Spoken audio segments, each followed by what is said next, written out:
नाज़रीन, Pakistan peoples party के senior अगवान Sharjeel इनाम मेमन चयो आहे त पीपल्स पार्टी की सिंध सरकार समूरी सिंध में तरक्याती कम कराया आहिनि। PS एकड़ के समूरन गोठन में रोड ठाराया विया आहिनि। अॻूणे सूबाई वज़ीर शर्जील इनाम मेमन जी कॉर्नर गॾजाणी जा तफ़सील हिन रिपोर्ट में। पाकिस्तान पीपल्स पार्टी के सीनियर अगवान शर्जील इनाम मेमन चयो आहे त पाकिस्तान पीपल्स पार्टी मिसकिन माण्हुनि जी पार्टी आहे जेका बिना कंहिं फ़र्क़ जे अवाम जी ख़िदमत करे थी।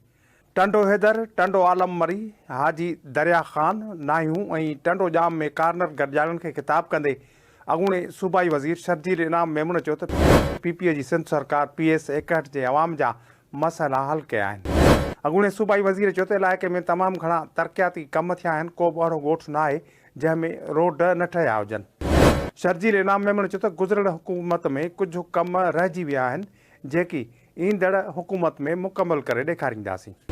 PPA सीनियर अगवान शर्जील इनाम मेमन चयो त पीपल्स पार्टी अवामी पार्टी आहे जेका रुगो अवाम जी ख़िदमत में यकीन रखे थी।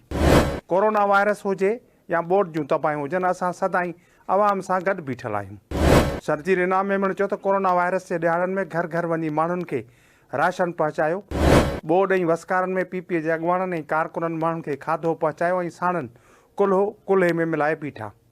शर्जील इनाम मेमन चयो त बरसाति में मां पाण ॻोठनि मां पाणी कढाए रहियो हुउसि। शर्जील इनाम मेमन चयो त हिन भेरे बि उमेदु आहे त अवाम पीपल्स पार्टीअ जे उमेदवारनि खे वॾी अक्सरियत सां चूंडुनि में कामयाबु कंदो। इलाइक़े वासियुनि पारां शर्जील इनाम मेमन ते भरपूर एतमाद जो इज़हार कयो वियो ऐं संदसि शानदार इस्तक़बाल पिणु कयो वियो, जॾहिं त खेसि सिंधी अजरक ऐं टोपीअ जा तोहफ़ा पिणु ॾिना विया ऐं मथसि गुल निछावर कया विया।